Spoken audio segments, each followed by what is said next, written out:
የአቦል ዜና ቤተሰቦች ዛሬም ለእናንተ ይሆናሉ ያልናቸው መረጃዎች ይዘናል። በቅድሚያም ርዕሶቹን እናስደምጣቸዋለን።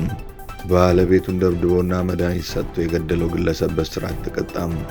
በአዲስ አበባ አንድም የአረቄ መሸጫ ቤት መኖር የለበትም ተባለም።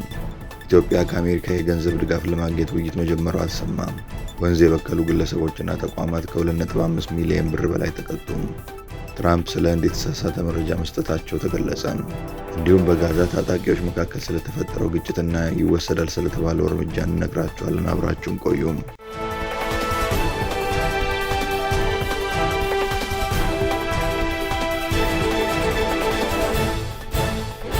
ሰላም ጤና ይስጥልን። ይህ አቦል ዜና ነው። ክቡራን አድማጭ ተመልካቾቻችን ሰላማችሁ ይብዛ፣ ጤና፣ ፍቅር፣ ደስታ በእያንዳንዳችሁ ጎጆ ይግባ። ትኩሱን እፍታውን ለእናንተ ለተከበራችሁት ይዘን መጥተናል። ቻናላችንን ላይክ፣ ሼር እና ሰብስክራይብ በማድረግ አጣጥሙልን፣ ለወዳጅ ዘመድም አጋሩልን። እናመሰግናለን። በአዲስ አበባ አንድም የአረቄ መሸጫ ቤት መኖር የለበትም ተባለም። ከዚህ በፊትም እነዚህ ቤቶች ከከተማው እንዲጠፉ መመሪያ ተሰጥቶ ነበር። ግን አሁንም ድረስ ቤቶቹ መኖራቸውና በስራ ላይ መሆናቸው ታውቋል ተብሏል። በአጭር ጊዜ ውስጥም የአዲስ አበባ ከተማ ከቢንጎ ማጫወቻና የአረቄ መሸጫ ቤት ነፃ እንዲሆን ይደረጋል መባሉን ሰምተናል። ይህንን ያለው የአዲስ አበባ ሰላምና ጸጥታ አስተዳደር ነው። ቤቶቹ እንዳይኖሩ ይደረጋል ያለው ተቋሙ ምክንያቱም ቤቶቹ የወንጀል ምክንያት በመሆናቸው ነው ብሏል። የቢሮ ኃላፊ ወይዘሮ ሊዲያ ግርማ የቢንጎ ማጫወቻና በየመንደሩ ያሉ አረቄ ቤቶች የከተማው ወንጀል መፈልፈያ ቦታዎች ናቸው ብለዋል። ይህንን ማስፈጸም ያልቻሉ ኃላፊዎችም በቦታቸው አይቀጥሉም ተብሏል። ባለቤቱን ደብድቦና መድኃኒት ሰጥቶ የገደለው ግለሰብ በእስራት ተቀጣም። በምዕራብ አርሲ ዞን ገደብ አሳሳ ወረዳ አሳሳ 03 ቀበሌ ነዋሪ የሆነው ፈይሳ ከበደ የወጣት ዕድሜ ክልል ውስጥ የሚገኝ ነው። ፈይሳ በአካባቢው ካሉ የዕድሜ እኩዮች ጋር ውሎውን ሲያደርግ በተለያየ ጊዜያት ከሚያገኛቸው እኩዮች መካከል ፋንታዬ ከተባለች እንስት ፍቅር ውስጥ ይወድቃል። ትውውቅ ይጀምርና ወደ ትዳር ማምራታቸውን የምዕራብ አርሲ ዞን ፖሊስ ዋና መምሪያ የሴቶችና ህጻናት ጉዳይ ጽህፈት ቤት ኃላፊ ኮማንደር አዲስ አለም በቀለ ገልጸዋል። ይሁን እንጂ ትዳራቸው ውስጥ ግጭት ሲፈጠር በቀላሉ በውይይትና በመነጋገር መፍታት የሚችል ጉዳይ ቢሆንም በየጊዜው ሚስት ከውጭ በምሰማው ተባራሪ የቅናት ጥርጣሬ የችግራቸው መንስኤ እንደሆነ ተገልጿል። ይህ አለመግባባት እያደር መፍትሄ አጥቶ ችግሩ እየተባባሰ እያለም ሚስት ባሏ ፈይሳ ከበደ የሚሰራበት የስራ ቦታ ሄዳ ከሌሎች ሴቶች ጋር ሲያወራ በማየቷም ረብሻ ትፈጥራለች። በዚህ የተናደደው ባል እቤት ገብቶ ባለቤቱን የተለያየ ቦታ በመደብደብ ራሷን እንድትስት ካደረገ በኋላ ምንነቱ ያልታወቀም የተበጠበጠ መድኃኒት እንድትጠጣ ማድረጉ ተገልጿል። ሚስት መድኃኒቱን ለመጠጣት ፈቃደኛ ያልነበረች ሲሆን በግዳጅ ግን ባለቤቷ እንድትጠጣ አድርጎ ከሰዓታት ቆይታ በኋላ መድኃኒቱ የሆድ ቁርጠት ማስመለስና ሌሎች የጤና እክሎች ይገጥማትና ወደ ሕክምና ሳትደርስ ሕይወቱ አልፏል። ፖሊስ በስፍራው በመገኘት ለህልፈቷ ምክንያት የሆነውን መድኃኒት ናሙና በቁጥጥር ስር አውሎ የአስክሬን ምርመራ እንዲያደርግ የሟችን አስክሬን ወደ ሆስፒታል በመላክ ምርመራ በማድረግ ተከሳሽ ፈይሳ ከበደን በቁጥጥር ስር ያውለዋል። የምርመራ መዝገቡን ከተከሳሽ የእምነት ቃል ተነስቶ ሲያጣራ ባልና ሚስት በመካከላቸው የተፈጠረ ጸብ የተጎዳች መስሎት የተቀመመ መድኃኒት እንደሰጣት በእምነት ቃል ያረጋግጣል። ይሁን እንጂ ባል ለሚስቱ የሰጣት ፈዋሽ መድኃኒት ሳይሆን የሰው ልጅ ጤና የሚጎዳ አደገኛ መርዝ መሆኑ በተደረገ የናሙና ምርመራና የአስክሬን ምርመራ ውጤት መረጋገጥ ተችሏል። የምርመራ ውጤቶችንም ተንተርሶ ፖሊስ በበቂ ማስረጃ የምርመራ መዝገቡን አጠናቆ ለአቃቢ ሕግ ልኳል። አቃቢ ሕግም ከፖሊስ የቀረበውን የምርመራ መዝገብ ተመልክቶም በከባድ የሰው መግደል ወንጀል አንቀጽ 539 እና በሰው ጤና አካል የሚፈጸም ወንጀልን በመጥቀስ ክስ ይመሰርታል። በአቃቢ ሕግ የተመሰረተውን ክስ የተመለከተው የምዕራብ አርሲ ዞን ከፍተኛ ፍርድ ቤት ጥቅምት 5 ቀን 2018 ዓ.ም በዋለው ችሎት ተከሳሽ ፈይሳ አለሙ በ21 ዓመት ጽኑ እስራት እንዲቀጣ የወሰነበት መሆኑን ኮማንደር አዲስ አለም በቀለ ተናግረዋል። ኢትዮጵያ ከአሜሪካ የገንዘብ ድጋፍ ለማግኘት ውይይት መጀመሯ ተሰማም። ኢትዮጵያ በቢሾፍቱ ደብረ ዘይት ለሚገነባውና 7.8 ቢሊዮን ዶላር ወጪ ለሚጠይቀው አቡሴራ ሜጋ አውሮፕላን ማረፊያ ከተማ ፕሮጀክት ከአሜሪካ ዓለም አቀፍ የልማት ፋይናንስ ኮርፖሬሽን የገንዘብ ድጋፍ ለማግኘት ውይይት መጀመሯን አስታወቀች። የፕሮጀክቱ ዋና ዓላማ የሀገሪቱን የአቪዬሽን አቅም በማሳደግ ቀጠናዊ የሎጂስቲክስ ማዕከል እንድትሆኑ አስቻል ነው። ከአዲስ አበባ በ40 ኪሎ ሜትር ርቀት ላይ የሚገነባው ይህ አውሮፕላን ማረፊያ 4 የማኮብኮቢያ መንገዶች፣ ሰፊ የካርጎና የአየር መንገድ ድጋፍ መስጫ ተቋማት እንደሚኖሩት ተገልጿል። ሲጀመር በአመት 60 ሚሊዮን መንገደኞችን የማስተናገድ አቅም እንደሚኖረውና ወደፊትም ወደ 110 ሚሊዮን እንደሚያድግ ይጠበቃል። የገንዘብ ሚኒስትሩ አቶ አህመድ ሺዴ በዋሽንግተን ዲሲ ከዲኤፍሲ እና ከአሜሪካ የግል ኩባንያዎች ጋር ባደረጉት ውይይት ሊገኝ ስለሚችለው የገንዘብ ድጋፍ፣ የኢንቨስትመንት ዋስትናና አጋርነት ላይ መክረዋል። ሚኒስትሩ ይህ ስብሰባ ለኢኮኖሚያችን የረጅም ጊዜ ጥቅም የሚያስገኝን የገንዘብ ድጋፍ ለማሰባሰብ ቁልፍ እርምጃ ነው ብለዋል። ለአውሮፕላን ማረፊያው ግንባታ የአፍሪካ ልማት ባንክ $500 ሚሊዮን ድጋፍ ለማድረግ ቃል የገባ ሲሆን የኢትዮጵያ አየር መንገድ ደግሞ 20 በመቶ የሚሆነውን ወጪ ይሸፍናል።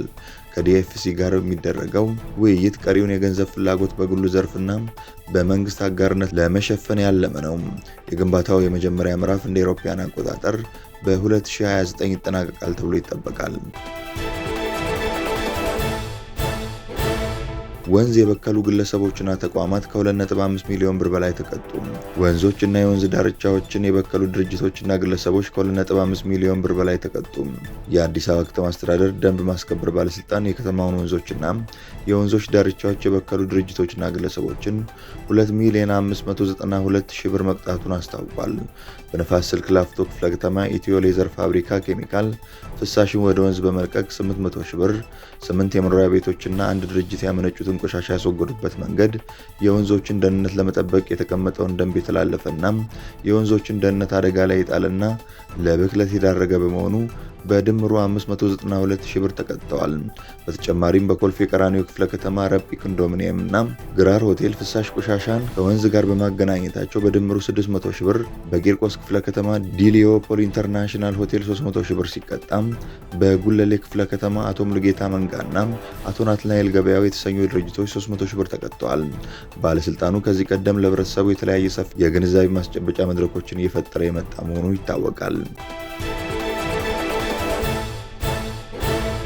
በጋዛ በታጣቂዎች መካከል የተፈጠረውን ግጭት ተከትሎ ትራምፕ ሐማስን እንደሚገድሉ ዛቱ።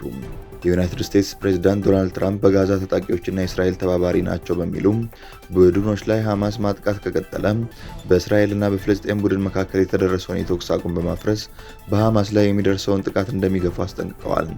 ሐማስ በጋዛ ሰዎችን መግደሉን ከቀጠለ ይህ ስምምነት አልነበረም፣ እኛ ገብተን ሐማስን ከመግደል ውጪ ሌላ አማራጭ አይኖረንም ሲሉ ትራምፕ የግል ንብረታቸው በሆነው ትሩዝ ሶሻል በማህበራዊ ሚዲያ ላይ ጽፈዋል። በሐማስ ላይ የተሰነዘረው ዛቻ የትራምፕን የአቋም ለውጥ የሚያመለክት ይመስላል። በዚህ ሳምንት መጀመሪያ ላይ ቡድኑ በፍልስጤም ግዛት ውስጥ ባሉ የወሮበሎች ቡድን ላይ በወሰደው እርምጃ ጥሩ እንደሆነ ጠቁሞ ነበር። ትራምፕ ማክሰኞ ዕለት ለጋዜጠኞች እንደተናገሩት በጣም መጥፎ የሆኑ ወንጀለኞቹን አስወጧቸው ሲሉ ተናግረው ነበር። በሌላ በኩል የእስራኤል ጦር ቢጫ መስመር ተብሎ የሚጠራውን ምልክት ማድረግ ጀምሯል። የእስራኤል ጦር በተኩስ አቁም ስምምነት ወደ ኋላ የተመለሰበት ማስመሩን የእስራኤል መከላከያ ሚኒስቴር ኢዝራኤል ካትዝ በኤክስ ላይ በለጠፉት መግለጫ ላይ ተናግረዋል። ሐማስ እና የጋዛ ነዋሪዎች መስመሩን ለማቋረጥ የሚያደርጉት ማንኛውም ጥሰት ወይም ሙከራ በእሳት ምላሽ እንደሚሰጠው ካትዝ አስጠንቅቀዋል። ትራምፕ ስለ ህንድ የተሳሳተ መረጃ መስጠታቸው ተገለጸ። ትራምፕ ህንድ የሩሲያ ዘይት መግዛቷን ለማቆም ተስማምታለች ቢሉም የህንድ መንግስት ስለ ጉዳዩ ምንም የማውቀው ነገር የለም ብሏል። የህንዱ ጠቅላይ ሚኒስትር ናሬንድራ ሞዲ የሩሲያን ነዳጅ ላለመግዛት መስማማታቸውን ፕሬዝዳንት ዶናልድ ትራምፕ ትናንት ነበር የተናገሩት። ህንድ በበኩሏ የአሜሪካው ፕሬዝዳንት የሩሲያን ዘይት ወደ ሀገር ውስጥ ማስገባት ለማቆም ተስማምታለች ሲሉ የሰጡትን አስተያየት ተቃውማለች። ይህ ምናልባት ግንኙነታቸውን ያሻከረና በቅርቡ እልባት ያገኛል ተብሎ የማይታሰብ ጉዳይ ነው ተብሏል። ትራምፕ ትናንት ባደረጉት ንግግር ህንድ በአጭር ጊዜ ውስጥ ከሩሲያ ነዳጅ መግዛት እንደምታቆም ከሞዲ ማረጋገጫ ማግኘታቸውንና ይህም ትልቅ ዕቀባ መሆኑን ገልጸዋል። የሀገሪቷ መንግስት ቃል አቀባይ ለትራምፕ ንግግር በሰጡት ምላሽም ከህንድ ጋር የኤነርጂ ትብብርን ለማጠናከር ፍላጎት ካሳየው የአሜሪካው አስተዳደር ጋር ውይይቶች እየተካሄዱ ነው ብለዋል። ነገር ግን ሐሙስ ዕለት የህንድ የውጭ ጉዳይ ሚኒስቴር ቃል አቀባይ ራንዲር ጃይስዋል ለጋዜጠኞች እንደተናገሩት በትራምፕ እና በሞዲ መካከል ምንም አይነት የተደረገ ውይይት መኖሩን አላውቅም ያሉ ሲሆን የህንድ መንግስት ከሩሲያ ዘይት መግዛቱን ለማቆም ምንም አይነት ማረጋገጫ እንደሌላቸው ተናግረዋል። ህንድ ከክሬምሊን ጋር የጠበቀ ግንኙነት ያላት ሲሆን በዚህ ዓመት መጨረሻ ላይ የሩሲያውን ፕሬዝዳንት ቭላዲሚር ፑቲንን ተቀብላ ታስተናግዳለች። በ2022 ሩሲያ ዩክሬንን ከወረረች በኋላም ከሞስኮ ከፍተኛ የነዳጅ ገዢዎች አንዷ ሆና ብቅ ብላለች። ጦርነቱ በሞስኮ የነዳጅ ኢንዱስትሪ ላይ ከፍተኛ ማዕቀብ ያስከተለ ሲሆን ዋጋዎችን ማሽቆልቁሏል። አሜሪካ የዩክሬን ጦርነት ለማስቆም የሚደረጉት ጥረቶች አካል በማድረግ በክሬምሊን ላይ የኢኮኖሚ ጫናዎችን ማሳደር ትፈልጋለች። የአሜሪካው ፕሬዝዳንት ህንድ ከሩሲያ ነዳጅ መግዛቷን ለማስቆም ቢፈልጉም ዴሊ ግን እስካሁን ይህንን ሳትቀበል ቆይታለች ሲል ሲኤንኤን ዘግቧል። ክቡራን አድማጭ ተመልካቾቻችን ስለተከታተላችሁ እናመሰግናለን። የደወል ምልክቷን በመጫን አቦላችንን በትኩሱና በእፍታው ሁልጊዜ እንዲደርሳችሁ አድርጎም ለወዳጆቻችሁም በፍቅርና በቅንነት አጋሩ። ጡም ቡናችንን አቦል ግብዣችንን ይዘን ወደ በኋላ እንመለሳለን። በቸር ያቆየን።